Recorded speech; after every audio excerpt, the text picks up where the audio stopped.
Hey everyone, and welcome to my full in-depth Taliyah guide. If you're new to the channel, I'm a multi-rank 1 challenger mid laner and I played professionally for 4.5 years. Taliyah is super strong in solo queue, and even after the upcoming nerfs will remain an A tier pick, and as always, all the timestamps are in the description below, so let's get into it. Alright, starting out with Taliyah's runes, we have 3 pretty solid pages. The first is the First Strike page. Now this should be your default page. If you're not sure what to take First Strike. First Strike is really good, obviously it can help you scale quite a lot, and it's pretty easy for you to proc this in lane with your E or with your Q. So you will be getting quite a lot of gold out of this in the early game, but it's also really good in the mid game when you'll be doing a lot more damage. You should definitely take magical footwear. You could consider perfect timing, but I think it's hard to get use out of, and magical boots are pretty much always good. Here, I would say minion demat should be your standard. You can use it in a lot of different ways. You can demat cannons to get priority. You can demat like 2 range and 1 melee, or even 2 melee and 1 range to help you clear waves a bit quicker. So that's pretty solid. You can go biscuits if you need extra max mana, but we're building quite a lot of mana in the build anyway, so I don't think it's super useful. You might also find Futures Market with like a Lost Chapter Rush to be good, but because we have to kind of buy tier a lot of the time, I don't think it's as valuable, but it is again an option. But I think overall demat is the most solid choice here.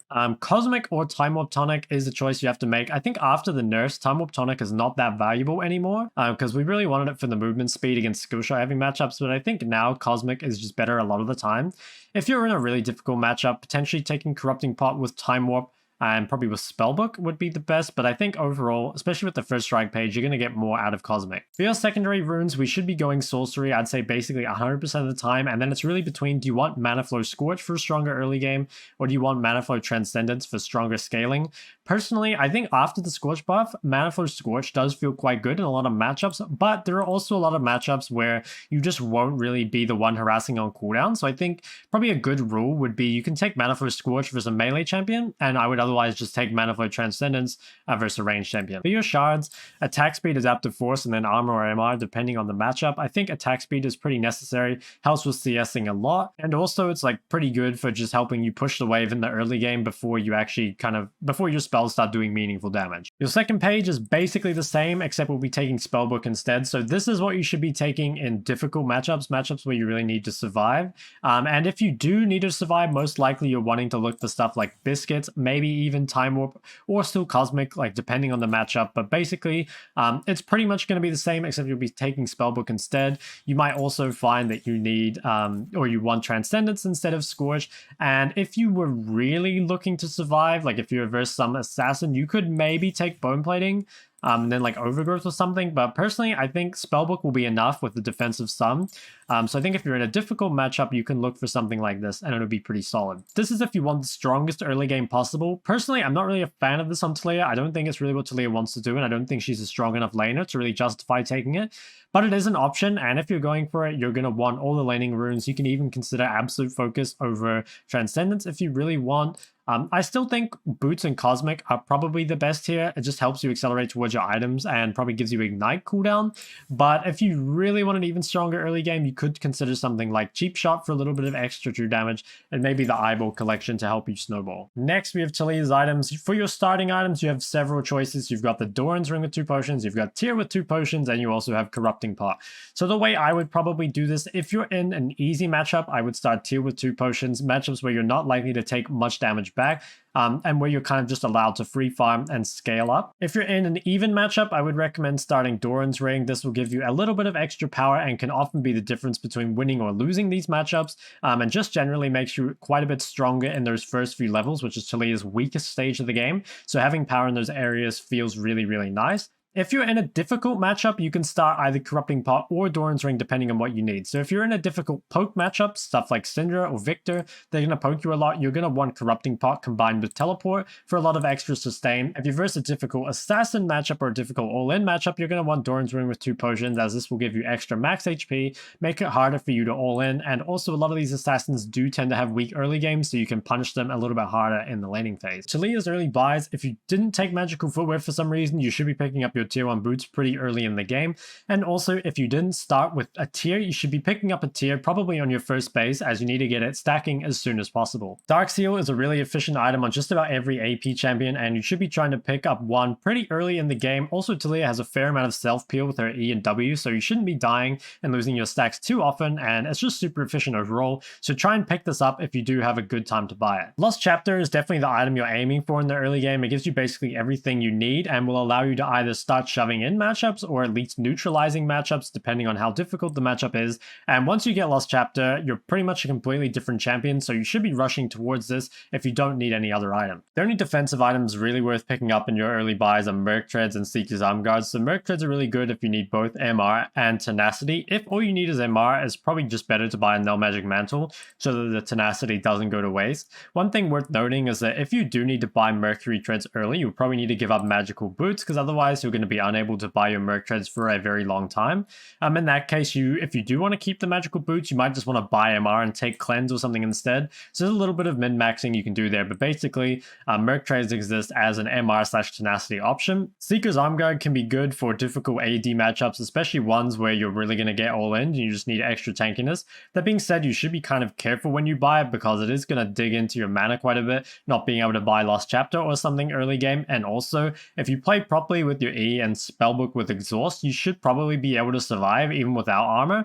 So it might be something you kind of have to feel out, but you can buy it, and especially if you're going to build a Zhonya's second, it can be good, but just be careful about buying it during the wrong time. For brew options, it's fairly straightforward. So if you're the solo AP on your team, or you just know the enemy team isn't going to build a lot of magic resist, picking up Sorcerer's Shoes gives you a lot of damage. The flat magic pen is extremely good, especially in the early game, and it's a really strong spike. If you know the enemy team is going to build a fair amount of MR, or you're not the solo AP on your team, I would recommend picking up Lucidity Boost. The Summoner Spell Haste as well as Ability Haste is really good on Taliyah. She has a lot of DPS, so this works really well for you as well. And lastly, as we talked about before, you can pick up Mercury Treads for the MR and Tenacity. That being said, it is significantly less damage than having more CDR or having Magic Pen, so make sure you're only buying this if you actually need this and not just as a crutch for bad positioning. So this is going to be your standard build. You have a tier in the early game, and then you can look to complete your mythic of choice. After that, we just upgrade our magical boots into whichever boots we're going for that game, and we will also look to upgrade our tier into Archangels. After we complete our core items, you can look to pick up Void and Rabadons in whichever order you need them. So if you need a lot of Magic Pen, you should pick up Void before Rabadons. If they don't have much MR and you just want extra HP, then you can pick up Rabadons and Void, but I would recommend getting these items one after the other, almost always Void and then Rabadons, or Rabadons and then Void. And finally, for your last item, we'll just pick up a situational item depending on the game, which we will talk about in a moment. For alternative mythics, there are really only two good choices at the moment, which are Liandry's and Crown. So Liandry's is really good against tankier comps, especially ones that are going to have a lot of health.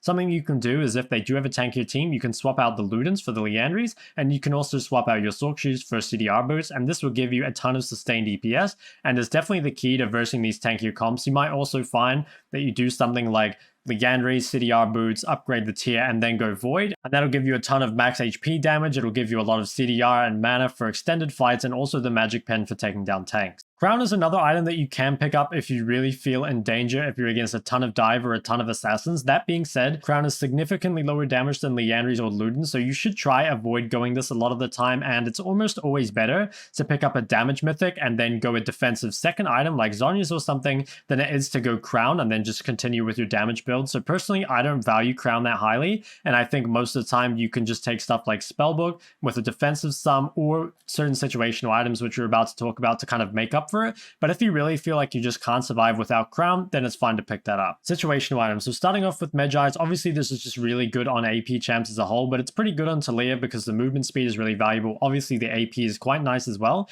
but you do have to be quite careful with how you use your spells, because if you do use them properly with Taliyah E as well as a defensive sum, you should be able to keep yourself alive most of the time. That being said, if you do buy Medjai's and die, it's obviously very bad, so you shouldn't buy it in games where you think you're going to die. You also shouldn't upgrade Medjai's generally until you have 8 or 10 stacks on your Dark Seal, so definitely don't just buy it like here and there. It's something you really need to consider, but it's very valuable in games where you can get away with it. Shadowflame is another reasonably strong item, but it just kind of struggles to fit in the build. So there are some people that just don't go tier at all and they go for Ludens, Sorcs into Shadowflame. This is definitely a bit stronger in the early game and it gives you a stronger second item spike, but there are problems with it. You can't really fight extended fights without the extra mana and ability haste, and I think that's what Taliyah is really good at. Also think Taliyah just in general isn't as much of a burst champion as before, but if you do know that fights are going to be very, very short, and maybe you're solo AP and can get a lot of value out of the magic pen, you could look to try the Shadow Flame build instead. Personally, I think this is better most of the time, but you can definitely give it a go. Oblivion Orb. Now Taliyah is one of the better users of Oblivion Orb because she has a lot of AoE and she has a fair amount of range on her E, so you can almost always hit people that are going to be healed.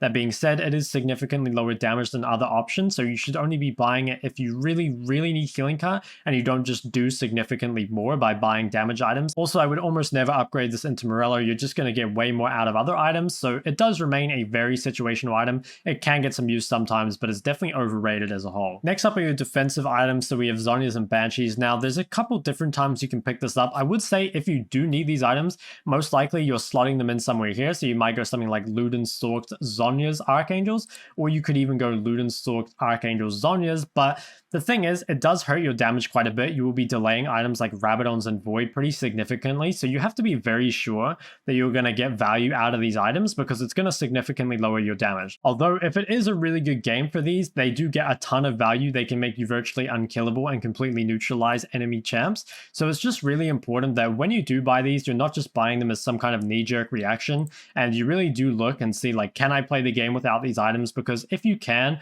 you would definitely just do a ton of damage, but you really need to be careful about your positioning if you're not buying a defensive item until your last item. So yeah, they remain very solid options. Zhonya's against AD heavy comps, or at times where you're going to get a lot out of the Zhonya's active. Banshees is just good against AP comps, and the spell shield can be sort of useful against certain champs, but I think in general the Banshee spell shield isn't amazing, but the MR is pretty nice. Lastly, we have Cosmic. So in my mind, Cosmic is just inferior to Archangels, and the reason is, although you get a little bit more CDR and you do get some movement speed, you miss out on a lot of mana, which is really important on Taliyah. It's very hard to keep up your DPS without it, so I wouldn't really ever go Cosmic Drive, but I just wanted to put it in here because I know I'm going to get a lot of questions about it, and I think if you do want the CDR item, you just look to go Archangels instead, and there's not really any point going both of them, because by that point you'd be sacrificing too much damage by giving up one of these items in order to buy it. So I don't think it really has a place on Taliyah, and is kind of just an inferior option overall. You'll be taking Flash on Taliyah every single game since you're so immobile, but if you're second sum, you can basically choose whatever you want based on the game.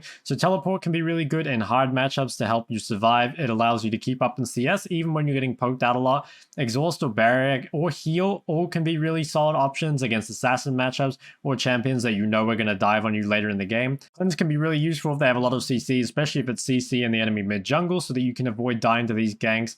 Ignite can be good against shorter range champions. It's not super good against long range champions because you're not going to be able to apply it a lot of the time. But if you're playing against some melee champion that you know you're going to be in range to ignite, then it can be a pretty solid option for your laning phase. And finally, Ghost is really good for team fighting, and it's probably the greediest sum that you can get away with. But if you can get Ghost, it makes your team fighting much simpler and it scales extremely well. So I'd recommend thinking about that as well. Moving on to Taliyah's abilities. First off, we have the passive. This gains movement speed while out of combat if you've been near a wall within the last 3 seconds. So while you're on walls, you will gain this movement speed, and for a little while after when you leave the wall. So this is really useful for getting around the map, and it gives Taliyah really good roaming as well as really good tempo just for moving places or even walking back from lane, so it's super strong. Taliyah's Q is a bit complex and it has 2 parts to it. So the first part, it throws rocks, and subsequent hits after the first deal less damage. Now interestingly, while you're in your Q, you're free to do whatever you want. So you can move around, you can use sums, you can use items, you can cast other abilities, you can basically do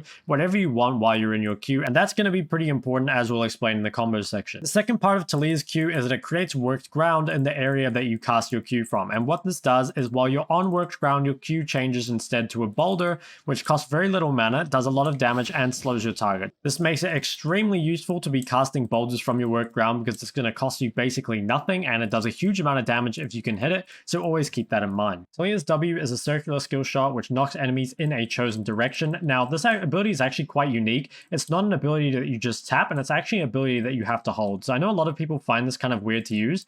The best way I can explain it is you press W and then hold it down while you're aiming. Once you've aimed it in the direction you want, you release Ws, because if you just tap this ability, you'll see that you don't really get to choose which direction it's going to go into. So just quickly hold W, aim it in the direction you want to go, and then release it. Taliyah's E is another interesting skill shot. So what this does is it essentially lays down a carpet of stones, and it's pretty interesting. It slows enemies hit when you cast it, and also the stones detonate when enemies dash or are knocked through them. So what that means is you can actually knock people into your E with your W. And what this does is it stuns them for the remaining movement duration, so however long the dash or the knock up or whatever would take, plus 0.5 seconds, and also does damage. Taliyah's R creates a massive wall in a direction of your choosing, and this ability has a lot of uses. You can use it in order to cut people off Baron, zone people out of areas. You can use it to split people's team compositions up and stuff like that. You can also tap R again to immediately collapse the wall in case you trap yourself on the other side of it. For example, if you wanted to walk through here, you can just tap R again to destroy the wall, which can sometimes be a problem if you wall your teammates out of the fight or something. Another thing you can do, you can instantly tap R again if you want to ride the wall. So if you just double tap R when you cast it, you will ride the wall. And one more thing you can do is you can actually click left or right of the wall if you do want to get off on a certain side. So if we just R this way, we can then click off this right side here and Taliyah will jump off at that point. You also can't cast your R if you've recently taken damage or dealt damage in the last 3 seconds. And another thing to keep in mind is that being immobilized will end the ride, meaning if you are CC'd while you're along the wall, you immediately fall off. Your ability max order, you will max Q, then E, then W, and of course putting a point in R whenever you're able to. Taliyah actually has pretty important combos, so I would recommend just trying them out in practice tool for a bit. The first ones are the WE and the EW. So basically you can use WE or EW in order to stun people by shoving them into your rocks. Now, WE and EW both have purposes. So the idea of WE is that it's much faster. If someone is CC'd or you're going to hit the ability, WE is the fastest way that you can do this. However, it's not quite as guaranteed as EW. Because E slows the target, you can use your E first and then shove people once they've been slowed. The basic laning combos are going to be to look for those EWs or WEs when your opponent goes for a CS, or if you're trying to set up a gank. Another way you can do it is just wait for your jungler to hit the CC and then you can follow it up. They aren't really combos, but ways you might use your Q in lane. You can use your Q to splash off the creep. So for example, if someone has creeps in front of them, you can look to Q them and they can get hit behind it. And also it's a really good time to kind of look for a boulder if they do go for a CS. Taliyah also has some really useful flash combos. So you can E flash just by pressing E and then pressing flash straight afterwards. Obviously you can flash during your Q, but you can also actually Q flash, so you can just Q flash like this. And finally, this works on the boulder as well, so you can Q flash like this, which makes it very fast and difficult to react to. So you can basically do whatever you want with your flash. It's a very fluid champion, and there's a lot of cool stuff you can do. One thing you can do if you're an absolute beast on Taliyah is you can actually stun people on your E with your ult. Now, this isn't very practical, and I haven't seen anyone do it yet, but basically all you need to do is you need to cast your E to the side of someone and then ult them into it. And as you guys know, if you've dealt any damage in the last 3 seconds, then you can't cast your R. So it might be easier to cast this with the indicator, but just to make sure, I'm going to make sure I cast it very separate from this guy, and then I'm going to ult him into it. And you'll actually see he gets stunned. So if you manage to do this in the game, please send me a clip and I will be very impressed. Taliyah is not the strongest laner, but generally she can punish melee matchups reasonably hard, but in range matchups, you'll probably just be looking to kind of farm up and scale. Let's start with this Taliyah versus Styles example. So a matchup that Taliyah can win, you can see that I've gone pretty aggressively. I've got Ignite, I've also got Scorch, and I will be looking to kind of harass him with my E, which is pretty nice for first strike. This does cost a lot of mana, but as long as you manage your mana somewhat well, you won't run out. You just want to look to harass them whenever they go for creeps. Try and build a 3-wave crash. This should be nothing new to you if you've watched my laning guide. So just looking for a harass here, keeping control of the wave, not doing anything too crazy. If he looks to be aggressive, I will look to punish him for it. So you can see he moves forward. As long as you use your E well, you can punish him. Now here he's used his cooldown, so I'm going to play quite aggressively into him, get a little bit more damage.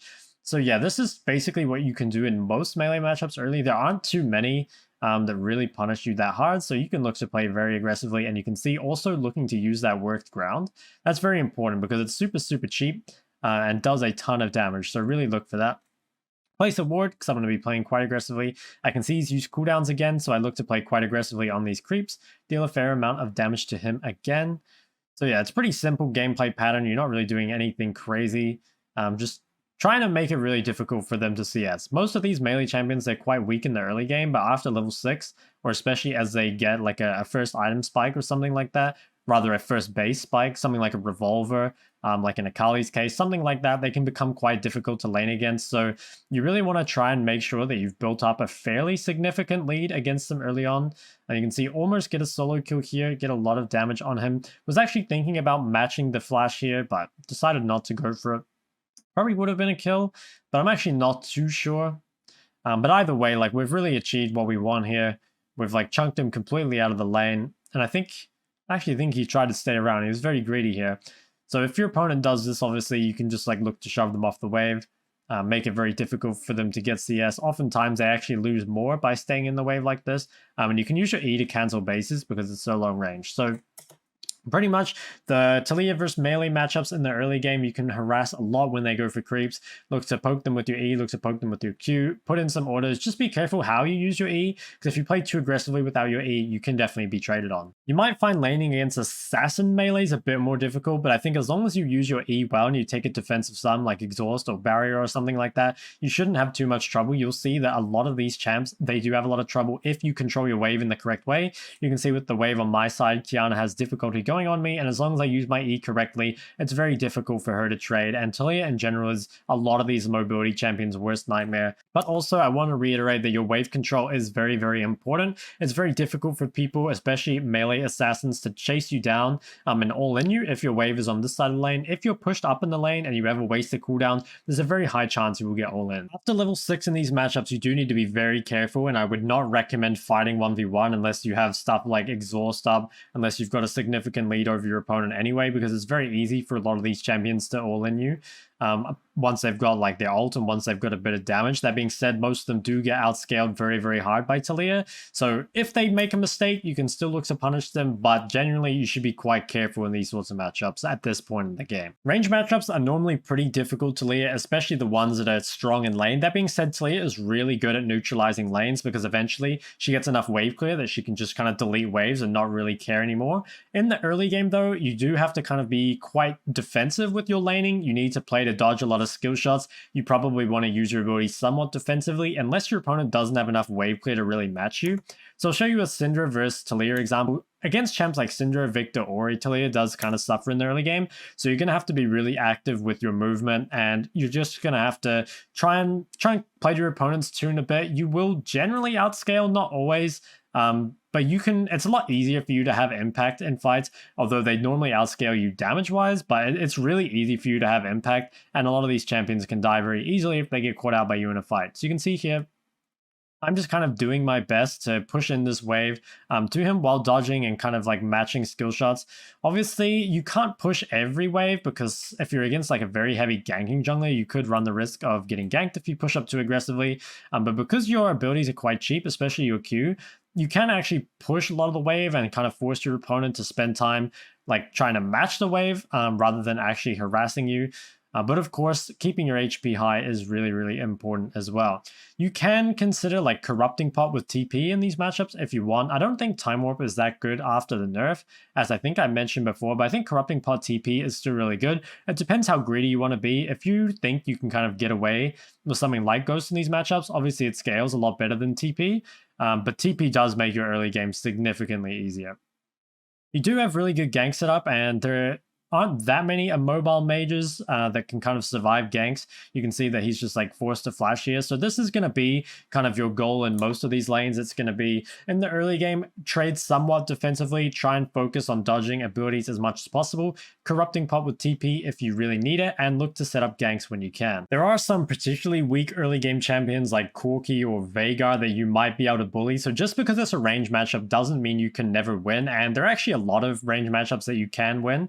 And you can look for all-ins on them and stuff like that. It's really those range lane bullies, your Syndras, Victors, Oris, Azirs, Xerath. Any champion with range and a reasonably strong laning phase is pretty difficult for Taliyah. No matter what kind of range matchup it is, once you reach around level 7, you should have pretty much no problem laning. As you can see, I can kind of just one-shot the waves. And this is when you can really start pressuring your opponent, even if it's a losing matchup. And Taliyah just spikes super, super hard at level 9 in one item. So if you reach this point kind of without being significantly behind, you're in a super, super good spot going into that early mid game. Taliyah's team fighting is pretty stock standard, so if you haven't checked out my team fighting guide, I would recommend checking that out, as I think it'll help your team fighting on Taliyah a lot.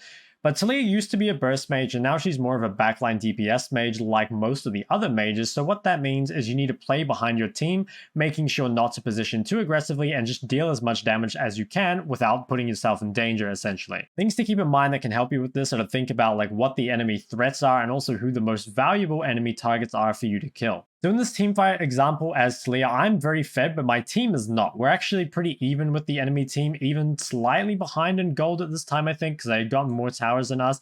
But you can see here, I'm being very, very careful to stay with my team, never really venturing into the front line. I pretty much always have someone in front of me, and that's just allowing me to put out cooldown after cooldown. And when you're playing any champion like this that is more focused on putting out cooldowns rather than a ton of burst, it's really important that you keep yourself alive. A lot of champions, they can use their burst, and then if they die after that, it's kind of whatever. But if you're playing a DPS champion like this, it's really important that you stay alive. And the longer you stay alive, the higher chances you have of winning the team fight. Something you need to think about at pretty much all times while you're team fighting on Taliyah is your E cooldowns. So your E is obviously super, super valuable. It gets a lot of value pretty much whenever you put it out, but you need to be very careful about not wasting it and also being very careful to play a bit safer while it's on cooldown. So even though Taliyah's E is actually a pretty short cooldown, it's basically the only window the enemy team has to punish you. So you'll see here, I use my E in a pretty useless way, honestly. I use my E for a little bit of extra poke on this Thresh, and it's a 7-second cooldown. As soon as I use my E, they instantly engage on the Jinx, and now I have no way to peel